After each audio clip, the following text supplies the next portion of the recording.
हाँ तो स्टूडेंट, जैसा कि आप लोग जानते हैं, हम लोगों ने क्लास 10th में जो थर्ड चैप्टर है pair of linear equation in two variable, ये हम लोगों ने स्टार्ट किया। ठीक है, ये लेक्चर 2 है। फर्स्ट लेक्चर में उन्होंने थोड़ा इंट्रोडक्शन पार्ट देखा था। ठीक है ना।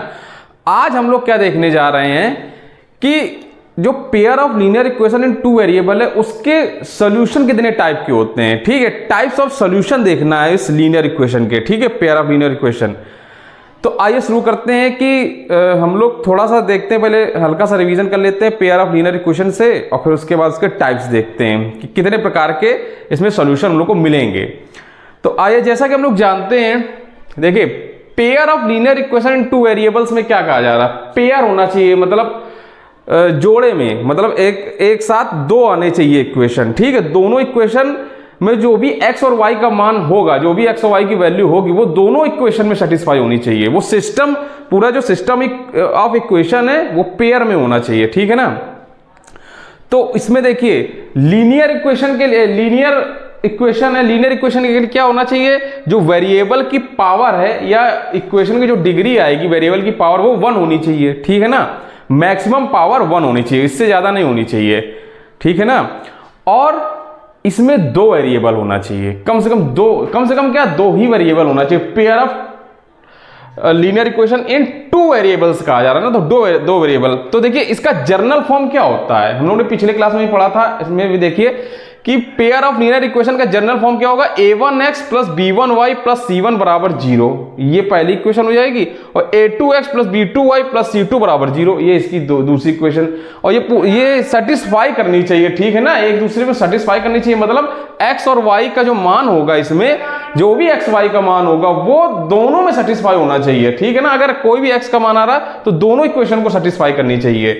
ठीक है ना। अब जैसे इसमें जहां पर a1 a2 b1 b2 c1 c2 जो होंगे वो रियल नंबर्स होंगे, ये जरूर ध्यान दीजिएगा। ठीक है ना, a1 a2 b1 b2 c1 c2 real number होंगे।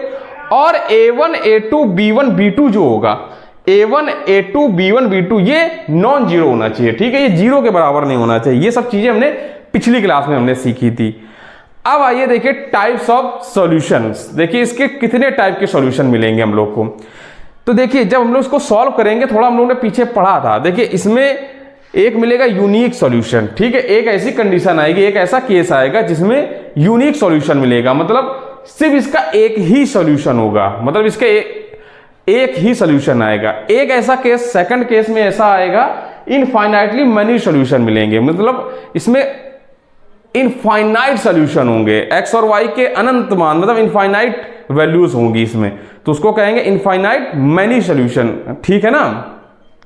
और जो तीसरा केस आएगा, एक ऐसा केस भी होगा जिसमें नो सॉल्यूशन, मतलब इसमें ऐसा भी एक केस आ जाएगा कि थर्ड टाइप का आपको सॉल्यूशन मिलेगा जिसमें एक भी सॉल्यूशन नहीं आएंगे। ठीक है ना। तो इनके बारे में आज हम लोग पढ़ेंगे कि यूनिक सॉल्यूशन कब मिलेगा, इनफाइनाइटली मेनी सॉल्यूशन कब मिलेगा और नो सॉल्यूशन कब मिलेगा, है ना।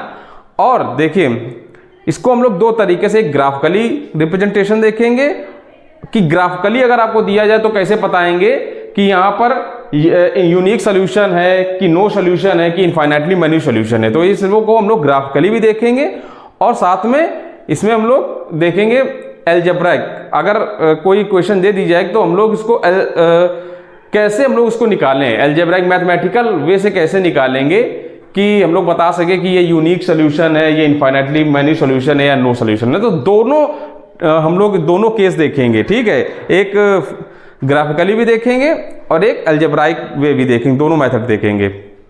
तो आइए हम लोग आज अगला हम लोग आगे शुरू करते हैं।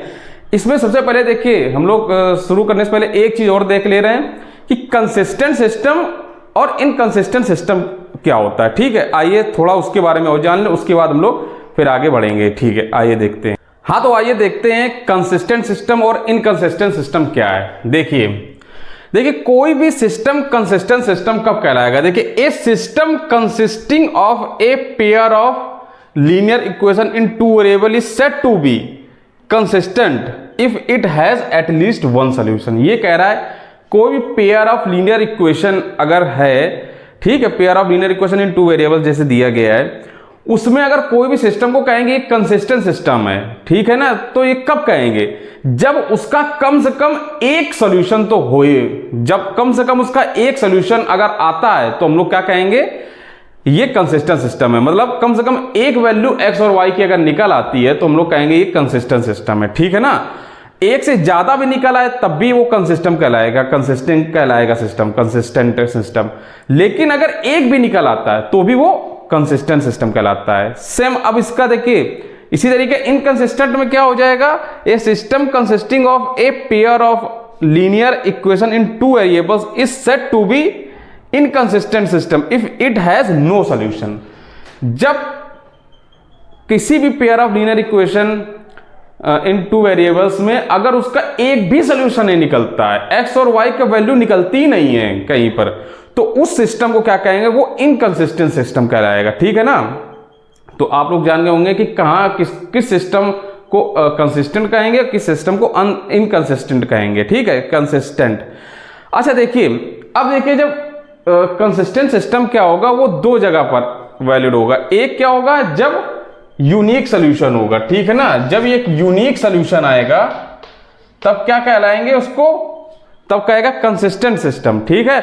या फिर दूसरा केस, इनफाइनाइटली मैनी सॉल्यूशन जब होंगे तब भी क्या कहलाएगा, कंसिस्टेंट, तब भी ये कंसिस्टेंट सिस्टम ही कहलाएगा, ठीक है। जब तीसरा केस क्या है, बस नो सॉल्यूशन, ये नो सॉल्यूशन के केस में ही सिर्फ ये रहेगा इनकंसिस्टेंट, ठीक है ना। नो सॉल्यूशन के केस में ही इनकंसिस्टेंट रहेगा। तो ठीक है ना, ये तीन जब टाइप के हम लोग ने वो देखे सॉल्यूशन, उसमें से दो टाइप, जैसे यूनिक सॉल्यूशन और इनफाइनाइटली मैनी सॉल्यूशन जब निकलता तो कहेंगे वो सिस्टम क्या है, कंसिस्टेंट सिस्टम है। और जब नो सॉल्यूशन निकलेगा तो क्या कहेंगे, वो इनकंसिस्टेंट सिस्टम है, ठीक है। ये एक तरीके से नेचर बताता है क्या है। कभी पूछ देगा ना कि ये बताइए नेचर ऑफ सिस्टम क्या है इसका, ये लीनियर इक्वेशन का, तो आपको बताना पड़ जाएगा, ठीक है ना। तो ये चीज़ है, थोड़ा जानकारी देने के लिए कि क्या होता है, बस हल्का सा टॉपिक था।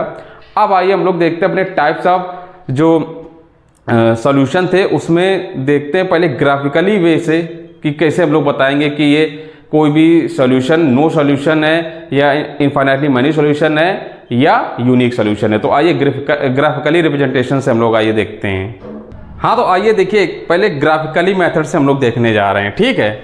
तो देखिए क्या करेंगे, let two linear equations are a1x plus b1y plus c1 बराबर 0 and a2x plus b2y plus c2 बराबर 0। देख लीजिए, मान लीजिए कोई दो pair of linear equation in two variable हम लोगों ने लिख दिया, ये क्या है, ये, ठीक है। और जहां पर a1 a2 b1 b2 c1 c2 जो होंगे वो रियल नंबर होंगे और a1 a2 b1 b2 जो होंगे वो नॉन जीरो होंगे, ठीक है। इतना तो पता ही है, सब कुछ है।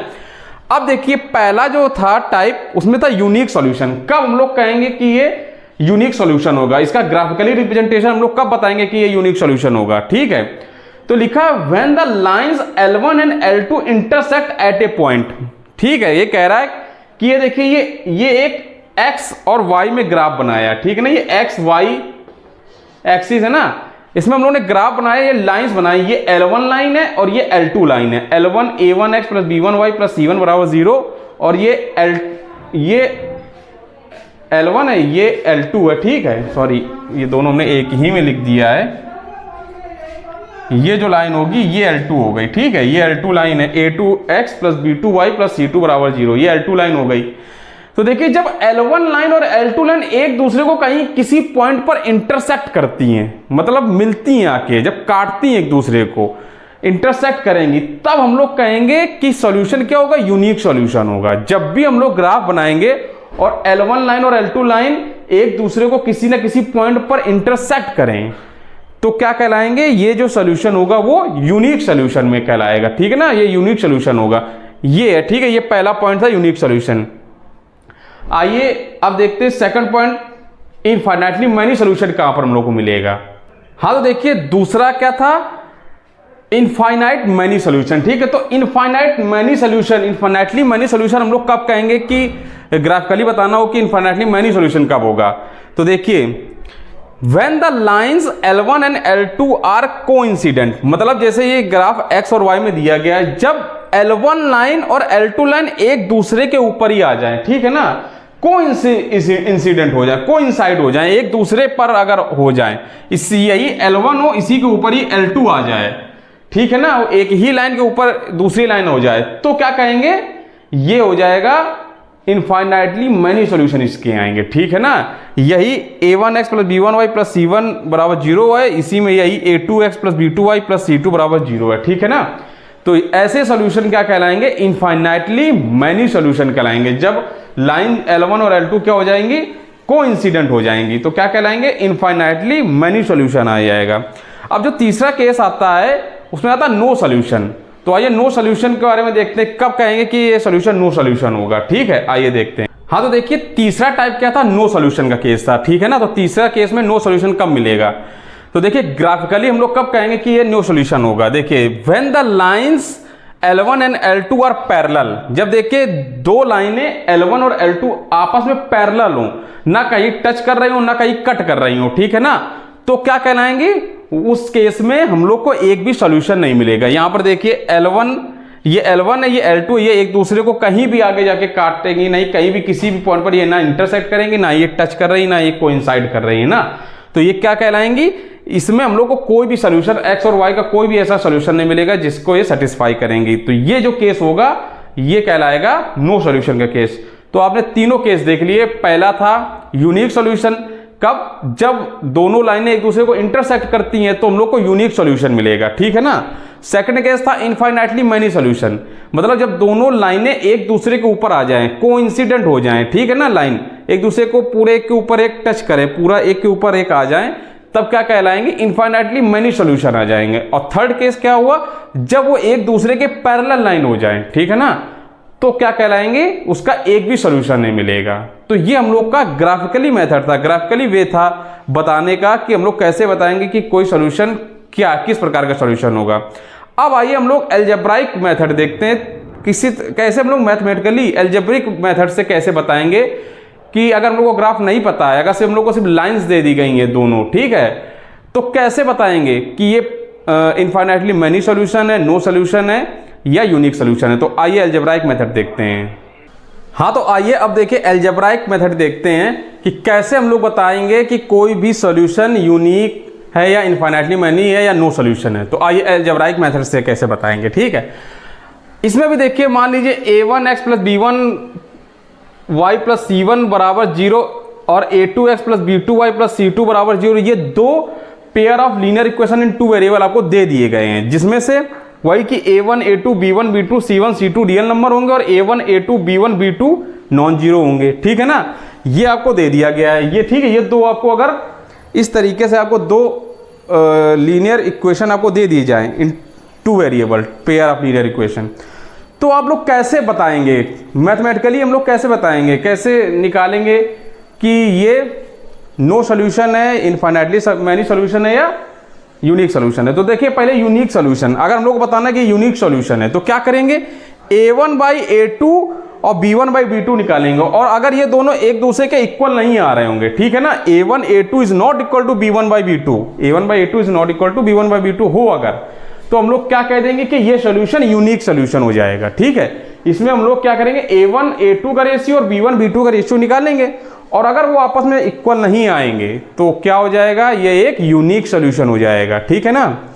सेकंड केस क्या होगा, इनफाइनाइटली मैनी सॉल्यूशन कब होगा। इसी तरीके से देखिए a1 a2 b1 b2 और c1 c2 तीनों का रेशियो निकालेंगे, a1 by a2 b1 by b2 c1 by c2 तीनों का रेशियो निकाला, और ये आपस में जब a1 by a2 b1 by b2 और c1 बाई c2 आपस में इक्वल बराबर आ गए, तीनों अगर आपस में बराबर हो गए रेशियो, तो हम लोग क्या कह देंगे कि ये इनफाइनाइटली मैनी सॉल्यूशन इसके होंगे, क्या, इसके इनफाइनाइटली मैनी सॉल्यूशन हो जाएंगे, ठीक है ना, जब तीनों ही रेशियो आपस में बराबर हो जाएंगे, ठीक है ना। तो ये हो जाएगा infinitely many solution. Third case क्या था, नो सॉल्यूशन का केस क्या होगा। इसमें भी सेम हम लोग a1 a2 b1 b2 और c1 c2 का रेशियो आपस में निकालेंगे, a1 बाई a2 निकालेंगे, b1 बाई b2 और c1 बाई c2। अब जब देखेंगे कि a1 बाई a2 तो बराबर b1 बाई b2 है, लेकिन वो c1 बाई c2 के इक्वल नहीं आना चाहिए, ठीक है ना। ये वाली जब कंडीशन बनी कि a1 by a2 equal to b1 by b2, बस ये दोनों इक्वल हो लेकिन c1 बाई c2 के इक्वल ना हो, तो क्या कहेंगे, इसमें कोई भी सॉल्यूशन नहीं होगा। तो ठीक है ना, इस तरीके हम लोग अलजेब्राइक मेथड, मतलब हम लोग मैथमेटिकली कैलकुलेशन से निकाल सकते हैं कि कैसे बताएं कि किसके क्या क्या सॉल्यूशन होंगे, कौन कौन से सॉल्यूशन होंगे, ठीक है ना। ये तीनों सॉल्यूशन आपके सामने लिखे हुए हैं। अच्छा, अब इनका नेचर क्या होगा, ये कंसिस्टेंट है कि इनकंसिस्टेंट है। तो देखिए जब यूनिक सॉल्यूशन होता है तो उसको कंसिस्टेंट सिस्टम, जब ये इनफाइनाइटली मैनी सॉल्यूशन आएगा तो भी कंसिस्टेंट सिस्टम, जब नो सॉल्यूशन होगा तो क्या कहेंगे, ये इनकंसिस्टेंट सिस्टम हो जाएगा। ठीक है ना। तो इसको आप लोग चाहे नोट करना चाहे नोट कर लीजिए, स्क्रीनशॉट लेना चाहे ले सकते हैं। ठीक है। तो ये देखिए आपके आप दोनों तरीके सीख गए, एक ग्राफिकली भी सीख गए और एक अलजेब्राइक मेथड से भी बता कर लेंगे कि कोई भी सॉल्यूशन का नेचर क्या है और वो किस तरीके का सॉल्यूशन होगा। ठीक है ना। तो आज के लिए बस हम लोग इतना ही रखते हैं। आज के लेक्चर हम लोग यही समाप्त करते हैं। अगले लेक्चर में हम लोग देखेंगे कि कोई भी सॉल्यूशन निकालना, सॉल्यूशन को कैसे किसी भी पेयर ऑफ लीनियर सॉल्यूशन को निकालते हैं। ठीक है। तो हम लोग सॉल्यूशन निकालना सीखेंगे अगले लेक्चर में। ठीक है ना। तो आज के लिए बस यही रखते हैं। अगर मेरा ये वीडियो अच्छा लगा हो तो प्लीज़ मेरे इस वीडियो को लाइक और शेयर जरूर कर दीजिएगा और मेरे इस चैनल को ज़्यादा से ज़्यादा लोग प्लीज़ सब्सक्राइब कर लीजिए। Thank you.